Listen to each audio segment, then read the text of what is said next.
अच्छा बच्चू, अब तू ना मना देगी। ये ले।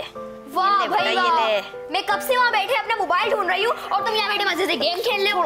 इधर दो मुझे मोबाइल। तुम्हें क्या मसला है यार? बैटरी लो हो जाएगी, सुबह स्कूल लेके जाना है। तुम इधर दो मुझे। अच्छा बस 5 मिनट रुक जाओ, ये गेम फिनिश हो जाए।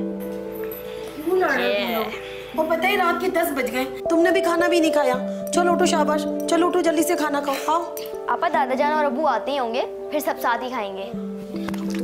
दो। अबे तेरी। हेलो जी, आप कौन? क्या क्या बकवास कर रहे हैं आप? आपा देखिए पता नहीं कौन है और क्या क्या बोले जा रहे हैं। हेलो जी जी, भाई कोई गलतफहमी हुई होगी आपको। क्या नाम बताया भाई? अच्छा अब्बासी। हाँ बेटा।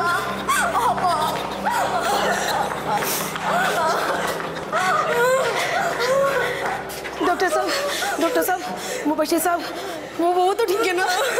बड़े साहब तो रास्ते में इंतकाल कर गए थे।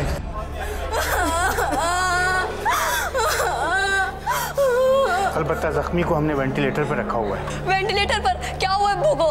बेटा हम पूरी कोशिश कर रहे हैं उन्हें बचाने की।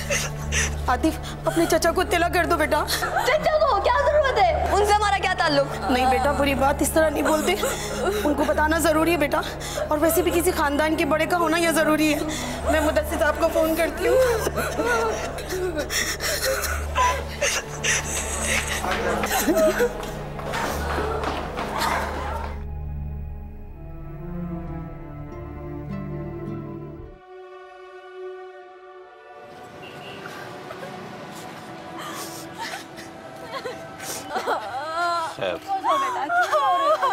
मेरे बाबा मर गए और मेरे भाई अजियत में हैं। तुम लोगों ने मुझे फोन कर इत्तला दी? साहब, हमने तो हॉस्पिटल पहुंच के आपको फोन कर दिया था। अब आप ही 2 घंटे के बाद आए। वो मैं ना पार्लर में मसरूफ थी, इसलिए देर हो गई आपको फोन करने में। सफदर को फोन किया? सफदर चचा को आप खुद फोन कर दे। और फायदा क्या, वो तो अमेरिका में बैठे हैं, आज तक तो आए नहीं वापस, तो अब क्या आएंगे? बुरी बात बेटा, वो बड़े हैं आपसे, इस तरह बात नहीं करते। अगर हुआ कैसे एक्सीडेंट? कोई वैन वाला मार के भाग गया।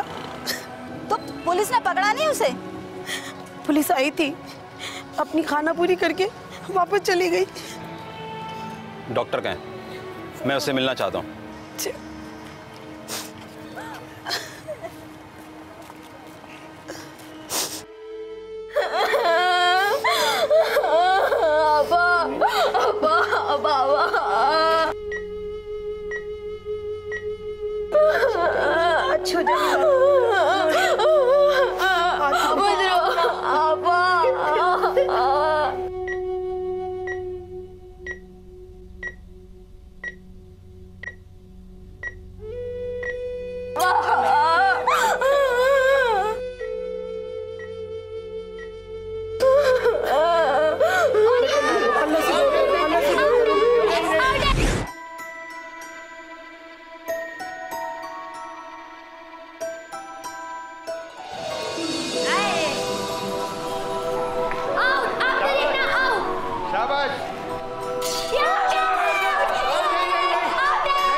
खुदा ना करे मुझे कुछ हो जाए तो तुम्हें अपनी बहन का बहुत ख्याल रखना।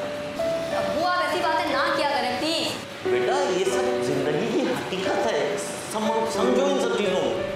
चुप हो जाओ, मैं हूं ना, मैं तुम्हारा ख्याल रखूंगा।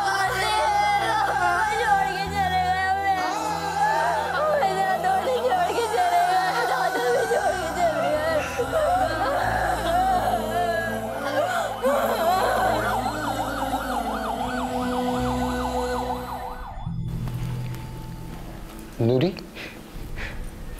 आखिर हुआ क्या था? मैं तो कराची से बाहर था, आज ही आया हूं तो ये मनहूस खबर मिली मुझे। कयूम साहब, मौत किसी बहाने आ जाती है। बड़े साहब तो हॉस्पिटल तक भी नहीं पहुंच पाए, रास्ते में ही दम तोड़ दिया। और छोटे साहब को डॉक्टरों ने मशीनों में रखा। मशीनें इंसान को जिंदा रख सकती हैं। हुआ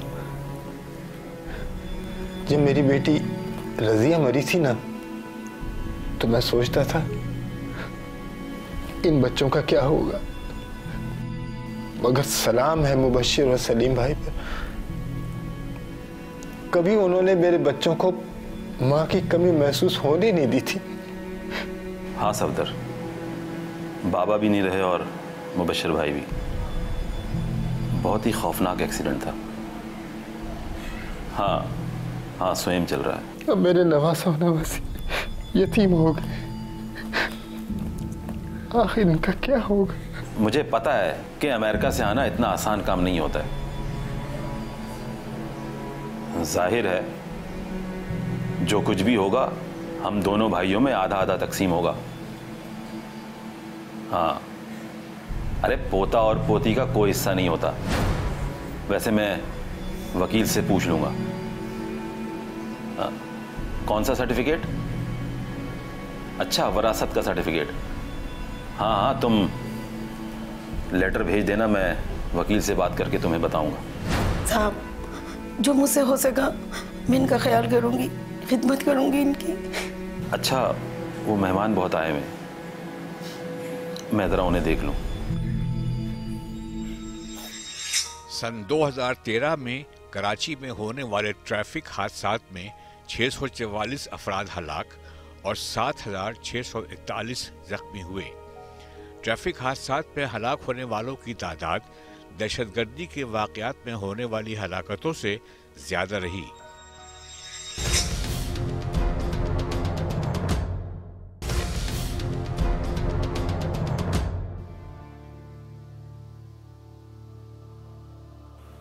कहाँ रह गए ये लोग?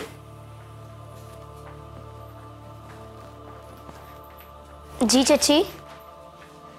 हाँ बुआ, अब ऐसा करें, आप इन दोनों बच्चों को इनके नाना के घर छोड़ें। क्यों? क्योंकि बेटा अब आप लोगों का इस घर में दाना पानी बंद हो गया है। हम कहीं नहीं जाएंगे इस घर से। कहीं नहीं जाएगा क्या मतलब? बेटा इतनी खुशफहमी में ना रहो, अब ये घर तुम लोगों का नहीं हमारा है, तो लिहाजा आप लोग अपनी पैकिंग करो, जाओ यहाँ से। क्या मतलब? ये हमारा घर है, हम अपने घर में नहीं रह सकते। चच्चा, ये चच्ची क्या कह रही हैं? पीते हो ना, पीते रहो। चच्ची ठीक कह रही हैं, अपना सामान समेटो और अपने नाना के घर जाओ। साहब जी, मैं आपका मतलब नहीं समझी। आप इन दोनों को नाना के घर क्यों भेज रहे हैं? तुमसे किसी ने पूछा? 2 टके की नौकरानी, अपनी औकात में रहा करो तुम लोग, और जैसा करना वैसे करो। उठाओ इन दोनों को, लेके जाओ। बुआ, तू इस घर की नौकरानी है, नौकरानी बनकर रहे। एक तो भाई साहब ने और बाबा ने तुम्हें कुछ ज्यादा ही सर चढ़ा रखा था, और हमें अब तुम्हारी भी जरूरत नहीं है। तुम अपना कहीं और बंदोबस्त कर लो, अपना सामान समेटो और निकलो यहां से। ना आपा कहीं जाएंगी और ना हम। और आप लोग अपने घर क्यों नहीं जाते? अरे जुबान तो देखो इस लड़के की। बकवास करता है। चलो उठो यहाँ से, चलो उठो, चलो। उठो यहाँ से, चलो। हम कहीं नहीं जाएंगे, बल्कि आप जाएंगे इस घर से। हाँ अच्छा, निकलो यहाँ से। चचा,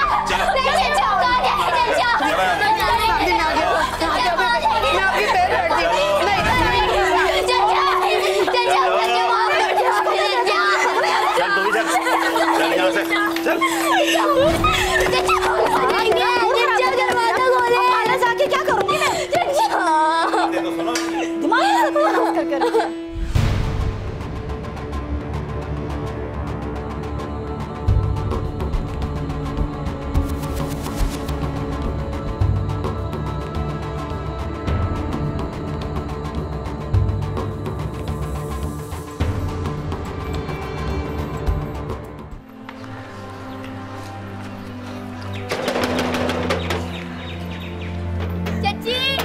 दरवाजा खोलो, दरवाजा खोलो, दरवाजा खोलो। चच्ची दरवाजा खोले। मुदस्सिर को बुलाओ। अरे क्यों नहीं, इतनी बदतमीजी से दरवाजा पीट रहे हो? मुदस्सिर को बुलाओ। मुदस्सिर घर पे नहीं, दफा हो यहाँ से। मुदस्सिर को बुलाओ, मुदस्सिर को। अरे तुम सुनाई दे रहा, बुढ़ा तू सठिया गया है क्या? निकलो यहाँ से। इन बच्चों को तुमने बेघर कर दिया। मुदस्सिर को बुलाओ।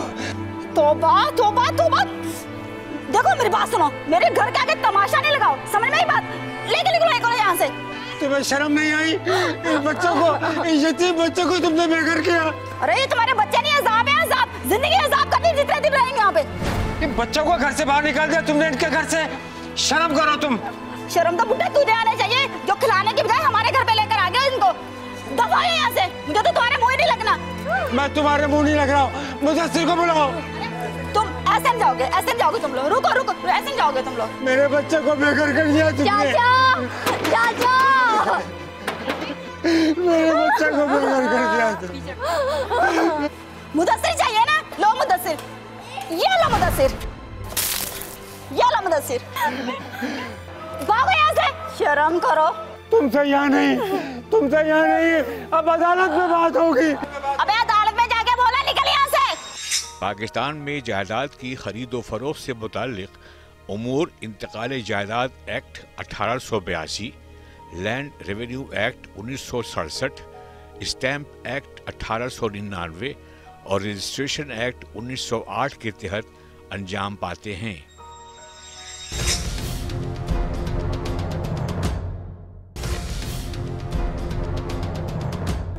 Start proceeding now.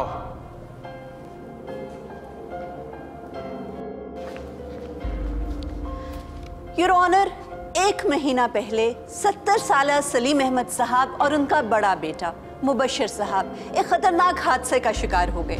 Your honour, Salim साहब तो गाड़ी में ही वफात पा गए, लेकिन मुबश्शिर साहब को हॉस्पिटल के इमरजेंसी वार्ड तक ले जाया गया, जहां डॉक्टर्स ने उनको आर्टिफिशियल रेस्पिरेशन दे के जिंदा रखने की कोशिश की। लेकिन सर, क्योंकि उनके दिमाग को ऑक्सीजन मिलना बंद हो चुकी थी, इसलिए 3 घंटे के बाद वो भी इंतकाल कर गए। सर, मुबश्शिर साहब पीछे 2 बच्चे छोड़ के गए हैं। उनका बेटा आतिफ और बेटी रिमशा, दोनों स्कूल गोइंग स्टूडेंट्स हैं। सर, इन बेचारे बच्चों के साथ एक सानिया तो उनकी किस्मत की वजह से हुआ, लेकिन दूसरा जुल्म सर, इन बच्चों के चचा मुदस्सिर और इनकी चची समीना ने इन बच्चों के अपने वालिद साहब के घर से इनको बेदखल किया और उसके अलावा जो बाकी की जायदाद थी उस पर भी काबिज हो गए। सर, मुबश्शिर साहब जो पीछे जायदाद छोड़ के गए थे, नाज़माबाद में एक 500 गज का घर है और शहर की मुख्तलिफ मार्केट्स में 5 दुकानें हैं। सर, इन तमाम जायदाद पर ये चचा और चची वारिस बन के बैठ गए हैं और बच्चों को सफाकी से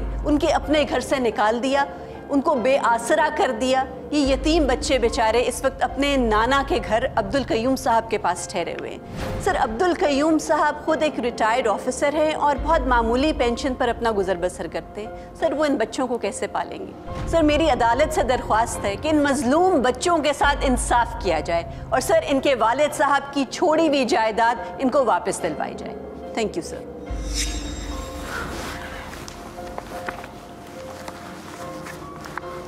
योर ऑनर, मेरे सामने इंतहाई काबिल एहतराम और सीनियर लॉयर हैं, लेकिन मुझे इंतहाई अफसोस के साथ कहना पड़ रहा है कि वो आज इस अदालत में जिस केस की पैरवी कर रही हैं वो सरासर झूठ और बदनीयती पे मबनी है। योर ऑनर, बुनियादी नुक्ता ये है कि कौन सी जायदाद और कैसा हक। अगर मिस्टर मुबश्शिर को जायदाद छोड़ के जाते तो यकीनन उसके ऊपर उनके बच्चों का कानूनी हक होता, मगर मसला यह है कि मेरे सामने ने यहाँ जिस मकान और 5 दुकानों का जिक्र किया है वो जायदाद मिस्टर मुबश्शिर की है ही नहीं, बल्कि वो मिस्टर सलीम अहमद की मलकियत हैं। योर ऑनर, मज़कूरा जायदाद के कागजात पहले ही अदालत में जमा करवाए जा चुके हैं।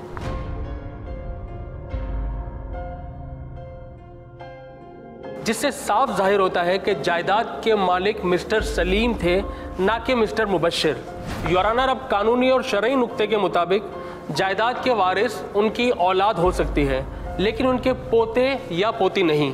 इसलिए मिस्टर सलीम अहमद की छोड़ी हुई जायदाद पर उनके मंझले बेटे मुदस्सर और छोटे बेटे सफदर का हक है।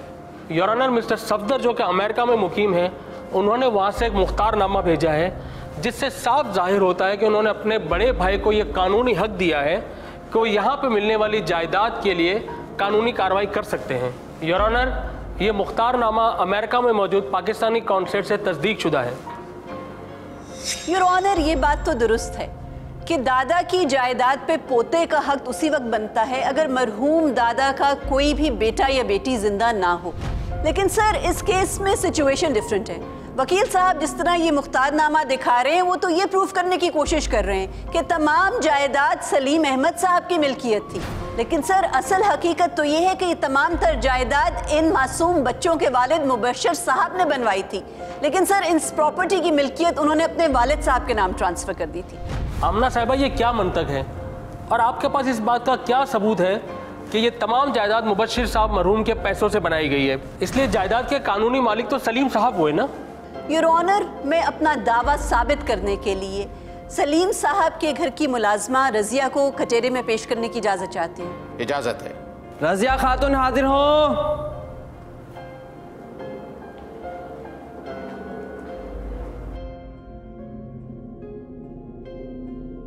जी रजिया, आप अदालत को क्या बताना चाहेंगी?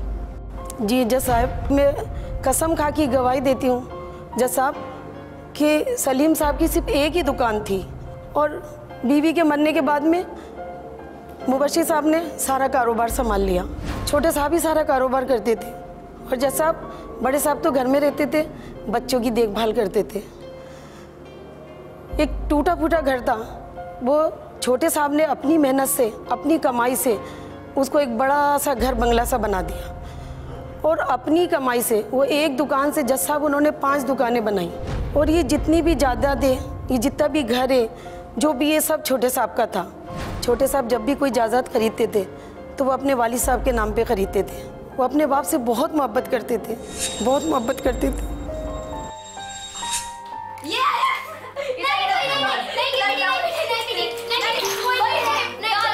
जब भी हारती हो रोने लग जाती है। बुरी बात है। तो ये चैंपियन से मुकाबला हो रहा है तुम्हारा, कोई बात है? चैंपियन नहीं है, आप हर जगह उसकी साइड लेते हैं दादा। बेटा बहुत अच्छा खेलते हैं इसलिए साइड लेता हूँ। चल चल लड़ाई मत, दोबारा खेल दे, दोबारा देखो बड़ी बात। मैं पीटूंगी। हाँ चल चल चल चल। हमेशा हाथ में रोती है। वाह क्या बात है। अस्सलाम वालेकुम बाबा। वालेकुम सलाम, बैठो। बाबा ये कागजात पे साइन कर दिए। कैसे कागजात हैं बेटे? अरे बाबा, मैंने मार्केट में आपके नाम पे एक दुकान खरीदी है। माशाल्लाह, मुबारक हो। लेकिन बेटा तुम मेरे नाम से क्यों जायदाद लेते हो? अरे बाबा, मेरा जो कुछ भी आपका ही तो है। मेरी मानो तो ये मकान और ये सारी दुकानें रमशा और आतिफ के नाम पर कर दो। जब बाबा मैं ना रहूं ना। अरे कैसी बातें करते हो तुम? मेरा मतलब है कि उसके बाद आप सारी जायदाद पोता पोती के नाम ट्रांसफर कर दीजिएगा। मरे तुम्हारे दुश्मन, मरने के दिन तो मेरे हैं। बेटा तुम मेरे नाम पर कुछ मत किया करो, दूर की सोचा करो। तुम्हारे जो 2 भाई हैं ना, उनका खून ही सफेद है। मेरे मरने के बाद वो जायदाद में हिस्सा मांगने चले आएंगे और मैं चाहता हूं कि तुम मेरे नाम पर कुछ ना करो। और जज साहब, मैं आपको ये भी बताना चाहूँगी कि ये जो मुदस्सिर साहब बैठे हैं और अपने बाप की जायदाद के दावेदार जो बनते हैं, ऐसा कुछ भी नहीं है। इन्होंने कुछ भी नहीं किया। ये तो बहुत पहले से बड़े साहब से सारे रिश्ते ख़त्म कर गए थे। बड़े साहब ने तो पहले ही कह दिया था कि जो भी कुछ है मुबश्शिर बेटे का है, इन दोनों बेटे का इसमें कोई भी हिस्सा नहीं बनता। वो तो कभी उनसे मिलने भी नहीं आए, कभी पलट के उन्होंने पूछा भी नहीं। एक अमेरिका में बैठे थे और दूसरे कभी इधर से नहीं आते थे मिलने। आज तुम दोनों को हमारी याद कैसे आ गई? अब्बा, महंगाई बहुत बढ़ गई है और हालात बहुत मुश्किल हो गए। महंगाई? महंगाई बढ़ने का मैं जिम्मेदार हूं? नहीं नहीं अब्बा जान, हमारी किस्मत ही खराब है। अब्बा, मैं आपसे साफ बात करने आया हूं। हमें हमारा हिस्सा चाहिए। अस्सलाम वालेकुम।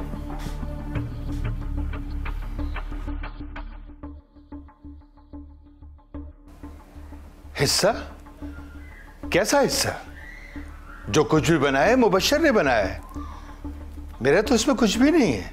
अब्बा, हमें आपके इसी बातों से गुस्सा आता है कि आप मेरे और सफदर के साथ नाइंसाफी कर रहे हैं। देखो मियां, जब बाप मर जाता है ना, तब बेटे हिस्सा मांगने आते हैं। मुबश्शिर भाई, आप बड़े मीसने बनकर बैठे हुए हैं, आप कुछ नहीं बोलेंगे? मैं क्या कहूँ, अब्बा ठीक कह रहे हैं। हाँ, मैं सब समझती हूँ, आप ही ने अब्बा जी के कान भरे हैं हमारे खिलाफ ना। मैं ये कह रही हूँ, मैं तो चलो गैर हूँ, कम से कम अपने सगे भाई का तो ख्याल किया होता आपने। देखो समीरा, तुम अपने मियाँ को लेके यहाँ से जा सकती हो, समझी तुम? अब्बा जी, हम कोई भीख मांगने नहीं आए आपसे।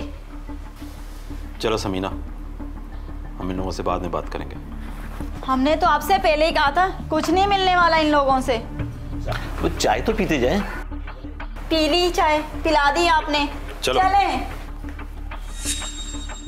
साहब, ये जो दोनों बैठे हैं, ये इन बच्चों के सगे चचा चची हैं, और इनको अगर ज़रा सी भी गैरत होती, थोड़ी सी भी शर्म होती, तो इन यतीम बच्चों के सर पे हाथ रखते, इनको प्यार करते। लेकिन ऐसा नहीं हुआ। अरे इन्होंने तो बाप भाई के कफन मेला भी नहीं होने से पहले इन्होंने तो अपनी असलियत दिखा दी, और इन्होंने इन मासूम बच्चों को धक्के मार मार के घर से निकाल दिया, इनको अपने ही घर से निकाल दिया जज साहब। और दोनों नाग और नागन बन के पूरी जायदाद पे बैठ गए। मैं आपसे हाथ जोड़ के इल्तिजा करती हूँ जज साहब, इन बच्चों को इनका हक दिलवाएं, इन बच्चों को इनका हक मिलना चाहिए जज साहब। योर ऑनर, इस मुलाजमा की गवाही की कोई हैसियत नहीं है। अदालत में इस जायदाद की कानूनी दस्तावेजात जमा करवा दी गई हैं, जिसके मुताबिक तमाम जायदाद सलीम अहमद के नाम पर है, और उसके ऊपर उनके बच्चों का ही हक है, ना कि उनके पोते पोती का। मिस आमना भी अपने दावे के हक में कोई दस्तावेजी सबूत पेश करें। मिस आमना, क्या आपके पास ऐसे कोई डॉक्यूमेंटेड सबूत हैं कि जिससे पता चले कि ये तमाम जायदाद इन बच्चों के वालिद ने अपने पैसे से बनाई थी? योर ऑनर, वकील साहब के क्लाइंट तमाम जायदाद पर काबिज होकर बैठ गए हैं। अगर कोई डॉक्यूमेंटेड प्रूफ होगा सर, तो वो घर से ही मिलेगा, और उस घर में तो ये ज़बरदस्ती कब्जा करके बैठ गए। सर, सबसे इम्पॉर्टेंट बात तो ये है कि क्योंकि इस प्रॉपर्टी का मुकदमा अब इस अदालत में आ चुका है, तो इस प्रॉपर्टी की मिल्कियत तो इस वक्त डिस्प्यूटेड है, कंट्रोवर्सी में चली गई है। योर ऑनर, मेरी अदालत से दरख्वास्त है कि इस जायदाद के ऊपर स्टे ऑर्डर जारी किया जाए, ताकि मुदस्सर साहब इस जायदाद को कहीं फ़रोख्त ना कर दें या किसी और के नाम पर ट्रांसफ़र ना कर दें। योर ऑनर, इस जायदाद की तमाम लीगल डॉक्यूमेंट्स अदालत में जमा करवाए जा चुके हैं, जिसके मुताबिक इस मकान और तमाम दुकानों के हकीकी मालिक सलीम साहब हैं। तो किस तरह उनके बेटे का कब्जा नाजायज तस्वुर किया जाएगा? वकील साहब, अगर सक्सेशन सर्टिफिकेट के बगैर किसी भी अमलाक पे कब्जा किया जाए तो वो इल्लीगली तस्वुर किया जाएगा। मिस आमना, मैं अपने क्लाइंट की तरफ से सक्सेशन सर्टिफिकेट अप्लाई कर चुका था, लेकिन आपने बीच में ये केस अड़ा दिया, इसलिए अब इस सर्टिफिकेट का फैसला भी इस केस के फैसले के बाद ही होगा। जी बिल्कुल, मैं भी तो एग्जैक्टली यही बात कर रही हूँ कि पहले केस का फैसला आ लेने दें, तब तक आपके क्लाइंट को भी इस घर में रहने का कोई हक नहीं। ये अदालत मुद्दई की दरख्वास्त पर हुक्म इम्तनाई जारी करते हुए हुक्म देती है कि जब तक केस का फैसला नहीं हो जाता, इस जायदाद को ना तो बेचा जा सकता है और ना ही ट्रांसफ़र किया जा सकता है। योर ऑनर, मेरी अदालत से एक और भी दरख्वास्त थी कि अगर मेरी टीम को पुलिस की निगरानी में इन दुकानों और घर की तलाशी लेने की इजाज़त दे दी जाए, तो हो सकता है कि रिक्वायर्ड डॉक्यूमेंट्स हमें वहाँ से मिल जाएं। आपकी ये दरख्वास्त भी कबूल की जाती है। इसके साथ साथ ये अदालत एक हफ्ते के लिए मुलतवी की जाती है। The court is adjourned for 1 week. शरई कवानीन में अगर किसी शख्स का बेटा मर जाए तो उसके पोते को दादा की जायदाद में से हिस्सा मिलेगा, लेकिन अगर उस शख्स के दूसरे बेटे भी मौजूद हों तो फिर पोते का कोई हिस्सा नहीं बनता। ताहम इस्लाम में इस अमर की हौसला अफजाई की गई है कि दादा यतीम पोते को अपनी ज़िंदगी ही में जायदाद का कुछ हिस्सा दे जाए, ताकि यतीम पोते के हुकूक का तहफ़्फ़ुज़ हो सके।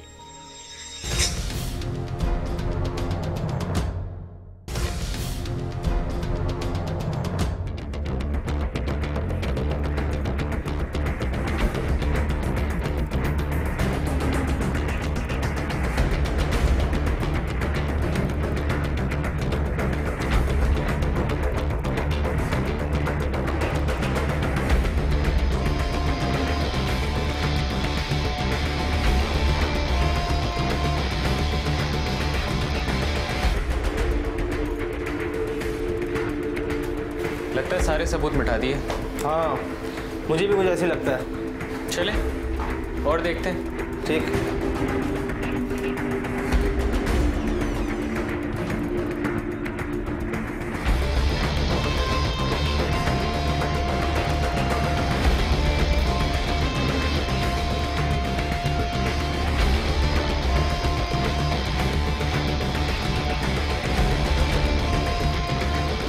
क्या कहते हैं इंस्पेक्टर साहब? यहाँ भी कुछ नहीं है। चले देख लिया सब जगह, आगे चल के देखते हैं।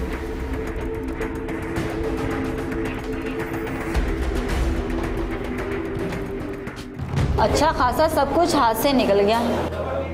क्या सोचा था दोबारा से पुराने घर में आ गए। हमारे तो नसीब ही खराब है। सोचा था हम और बच्चे हमारे सुकून की ज़िंदगी बसर करेंगे, लेकिन बना बनाया खेल ही बिगड़ गया। अल्लाह गौरत करे तुम्हारे भाई के बच्चों को। तुम फिक्र मत करो समीना, सिर्फ एक पेशी की देर है।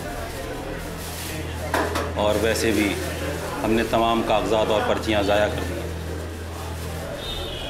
आमना कबीर के चेले को घर से कुछ नहीं मिलेगा। हाँ बेटा, दिलाती हूँ। मैडम के पास कोई सबूत नहीं है। ये फैसला हमारे हक में होगा, और वैसे भी पोते का कोई हक नहीं है। अल्लाह करे कि ऐसा ही हो, वरना हम तो रोड पे आ जाएंगे। और इतना बड़ा पार्लर मैं कैसे बनाऊंगी? हमारे बच्चे कैसे ऐश करेंगे? तुम टेंशन नहीं लो, ब्यूटी पार्लर बनाना मेरा काम है। मैं कैसे बनाता हूँ और किस तरह बनाता हूँ।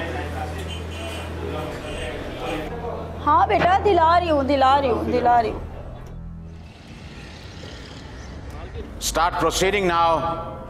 योर ऑनर, मेरी टीम ने घर और दुकानों की तलाशी तो ली पुलिस की निगरानी में, लेकिन हमें वहाँ से ऐसा कोई सबूत नहीं मिला जिससे इस दावे को प्रूफ कर सकें कि ये तमाम जायदाद मुबशर साहब ने ही बनाई थी। जाहिर है वकील साहिबा, जब दावा ही झूठा है तो सबूत कहाँ से मिलेगा? और मुद्दई अपना दावा साबित करने में नाकाम रहा है। मेरी मौजूद अदालत से दरख्वास्त है कि वो अपना फैसला सुना दें। वकील साहब, इतनी जल्दी भी क्या है? मुझे अपनी बात तो कंप्लीट करने दें। योर ऑनर, मैं कटेरे में उस बैंक मैनेजर को बुलवाना चाहूंगी जिसके बैंक में मुबशर साहब का अकाउंट था। इजाजत है। बैंक मैनेजर हाजिर हो।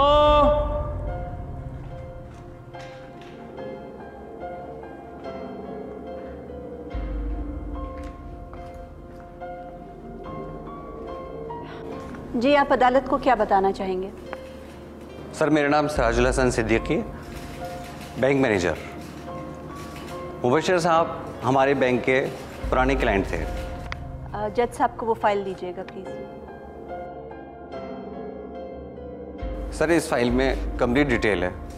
मुबशर साहब ने जहां जो चीज़ खरीदी, परचेज़ की, सारी मालूमात इसमें मौजूद हैं। सिद्दीकी साहब, क्या आपके बैंक के पास वो रिकॉर्ड भी होगा जिससे अदालत को ये प्रूफ किया जा सके कि मुबशर साहब ने अपने वालिद साहब के घर पर एक्सपेंशन और रेनोवेशन पर खर्चा किया था? जी बिल्कुल, इस फाइल में कंप्लीट डिटेल मौजूद है।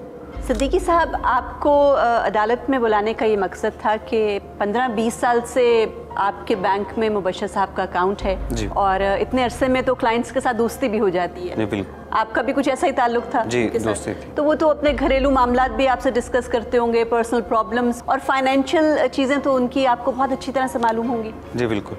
तो क्या आप अदालत में इस बात की गवाही देंगे? क्या आपकी नॉलेज में ये बात है जो हमें इन बैंक रिकॉर्ड्स और ट्रांजैक्शन से भी पता चल रही है कि अपने वालिद साहब के घर के एक्सपेंशन और रेनोवेशन पर सारे अखराजात उन्होंने किए? क्या इस बात की आप गवाही देंगे? जी सर, मैं इस बात की गवाही देता हूँ। बिल्कुल ठीक। दूसरी, कि आप इस बात की भी अदालत के सामने गवाही देंगे कि जितनी भी प्रॉपर्टी उन्होंने बाद में ख़रीदी, उस एक दुकान के बाद जो 4 दुकानें और ख़रीदी, वो मुबशर साहब ने अपनी कमाई से ख़रीदी? ये भी ये बैंक रिकॉर्ड्स शो करते हैं और आप गवाही देंगे इस बात की? जी बिल्कुल, ये ट्रांजैक्शन इसमें स्लिप मौजूद है। ठीक। और उन्होंने ये प्रॉपर्टी, ये दुकानें थी, ये अपने वालिद साहब के नाम ट्रांसफ़र कर दी थी। आपके ख्याल में उन्होंने आपसे कन्फाइड की होगी ये बात, उन्होंने ऐसा क्यों किया था? जी ज़ाहिर है, वालिद की मोहब्बत में उन्होंने ऐसा किया। सिद्दीकी साहब, आप एक बैंक मैनेजर हैं, ज़ाहिर है ज़ाब्ते कानून और उसूल को अच्छी तरह समझते होंगे। आप मेरे सिर्फ एक सवाल का जवाब दें। फ़र्ज़ करें कि आपके बैंक में मैं मिस आमना के नाम से एक अकाउंट खुलवाता हूँ और मैं खुद ज़ाती तौर पे उसके अंदर लाखों रुपए जमा करवाता हूँ। अब सिर्फ मुझे ये बताइए कि क्या वो रकम मैं विड्रॉ कर सकता हूँ? जी नहीं, ऐसा नहीं हो सकता। जिसका जो अकाउंट है वो उसी अकाउंट से चेक से या फिर एटीएम कार्ड से ऑपरेट कर सकता है उसको। योर ऑनर, यही मेरा पॉइंट है कि जायदाद जिसके नाम पर होगी उसी की तस्वुर की जाएगी। योर ऑनर, कम से कम वकील साहब इस बात का तो इकरार कर रहे हैं कि इस जायदाद के असल ओनर मुबश्शिर साहब थे और सलीम साहब सिर्फ पेपर्स पर मालिक थे। जी नहीं मिस आमना, मैं हरगिज़ ये तस्लीम नहीं कर रहा। बैंक मैनेजर साहब की दी हुई गवाही और उनके पेश करदा रिकॉर्ड के बावजूद एक ठोस हकीकत है जो अपनी जगह पर मौजूद है कि तमाम जायदाद सलीम अहमद साहब के नाम पर है और उनके 2 बेटे अभी तक जिंदा हैं और ये जायदाद उन दोनों के बराबर मुसावी तकसीम की जाएगी। योर ऑनर, पोते और पोती का तो शरण कोई हक ही नहीं बनता, जबकि इस जायदाद के असल वारिस यानी सलीम साहब के दोनों बेटे अभी जिंदा हैं। चले वकील साहब, अगर शरई हक की बात करें तो हकीकत तो यही है ना कि मरहूम वालिद की जायदाद उनकी तमाम तर जिंदा औलाद में तकसीम होती है। बिल्कुल ठीक, लेकिन पॉइंट तो फिर भी वही है वकील साहब कि जिस वक्त सलीम साहब का इंतकाल हुआ तब तक तो उनका बेटा मुबश्शिर जिंदा था और उसका हक था अपने बाप की जायदाद में। प्रॉपर्टी में जो हिस्सा मुबश्शिर साहब का बनता था वही हिस्सा उनके 2 बच्चों को मिलेगा। मिस आमना, बहुत ही बचगाना दलील लाई हैं आप शायद भूल रही हैं कि मुबश्शिर साहब वेंटिलेटर पे थे और क्लिनिकली उनकी डेथ हो चुकी थी, यानी बाप और बेटा दोनों एक ही वक्त में इंतकाल कर चुके थे। वकील साहब, अदालत में जो डेथ सर्टिफिकेट्स जमा कराए गए हैं उसमें सलीम साहब और मुबश्शिर साहब की अमवात में 3 घंटे का फर्क था और अगर ये डेथ सर्टिफिकेट भी आपके लिए काफ़ी नहीं है तो उस वक्त जो डॉक्टर उनको टेंड कर रहा था इमरजेंसी में उनको भी अदालत में बुलवाया गया है। Your honour, do I have permission to call in my next witness doctor Nasir? Yes, permission granted. Doctor Nasir हाजिर हो।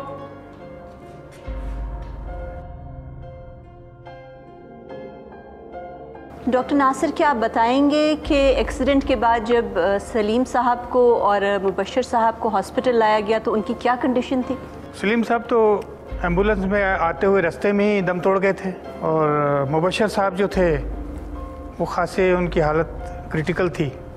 मैं तो ये कहूँगा कि मुबश्शिर साहब के हॉस्पिटल पहुँचने के चंद मिनट के बाद ही क्लिनिकल डेथ हो चुकी थी। हमने तो उन्हें मसनूई तनफ्फुस पर जिंदा रखा हुआ था। तो आपके कहने का ये मतलब है कि सलीम साहब की डेथ पहले हुई थी और मुबश्शिर साहब की डेथ उनके बाद हुई थी? जी जी। मेडिकल सर्टिफिकेट पे भी शायद आपने ही साइन किया था? जी बिल्कुल बिल्कुल ऐसे ही। ठीक। अच्छा, ये आर्टिफिशियल रेस्पिरेशन पे से हटाने का फैसला किसका था? वैसे तो हम करीबी अजीज़ों को बुलाकर उनसे इजाज़त लेते हैं और इसमें इनके भाई मुदस्सिर ने हमें इस चीज़ की इजाज़त दी थी कि इसको आप हटा दें। डॉक्टर साहब, मुझसे ये भाई की हालत देखी नहीं जा रही। प्लीज़, वो कब तक मशीनों पे ज़िंदगी गुजारते रहेंगे? मुदस्सिर साहब, ये फैसला तो आपको करना है। प्लीज़ डॉक्टर साहब, ये तो अजियत है। प्लीज़ आप मेरे भाई की मुश्किल आसान कर दें। मैं आपको इजाज़त देता हूँ। मेरा ख्याल है ये फैसला ज़्यादा बेहतर रहेगा। आप ऑफिस चलकर फॉर्म पर साइन कर दीजिए ताकि हम आगे मज़ीद सिलसिला कर सकें। जी जी बेहतर। बहुत शुक्रिया, आप तशरीफ रख सकते हैं। योर ऑनर, डॉक्टर नासिर के बयान से भी ये बात साफ जाहिर हो गई है कि मुबश्शिर साहब की वफ़ात अपने वालिद सलीम साहब की वफ़ात के बाद हुई, लिहाजा शरई तौर पर उनका अपने वालिद की जायदाद में हिस्सा बनता है। मिस आमना, आप शरई उसूलों में मनमानी नहीं कर सकती। योर ऑनर, शरई उसूल यही है कि अगर किसी का इंतकाल हो जाए तो उसकी जायदाद उसके जिंदा औलादों में ही तकसीम होती है। उनकी मरी हुई औलादों के वर्सा में कोई हिस्सा तकसीम नहीं हो सकता। वकील साहब, असली शरई असूल ये है कि अगर बेटे की वफात अपने वालिद की जिंदगी में हो जाती है तो फिर उस बेटे के वरसा को दादा की जायदाद में से कोई हिस्सा नहीं मिलेगा। लेकिन इस केस में तो मुबश्शिर साहब की डेथ अपने वालिद साहब के इंतकाल के बाद हुई थी, इसलिए उनके बच्चों का हक अपने दादा की जायदाद में बिल्कुल बनता है। योर ऑनर, मेरी अदालत से दरख्वास्त है कि इन यतीम बच्चों को उनके शरई हक से महरूम ना किया जाए और सर इनके साथ इंसाफ किया जाए। Thank you. गवाहों के बयानात, वकला की बहस और तमाम दस्तावेजी सबूत के बाद अदालत इस नतीजे पर पहुंची है कि मरहूम मुबशिर अहमद के बच्चों का जायदाद पे दावा दुरुस्त है, लिहाजा अदालत ये हुक्म देती है कि सलीम साहब की जायदाद शरीयत के मुताबिक 3 हिस्सों में तकसीम की जाएगी और इसका तीसरा हिस्सा मुबशिर अहमद के बच्चों में तकसीम किया जाएगा।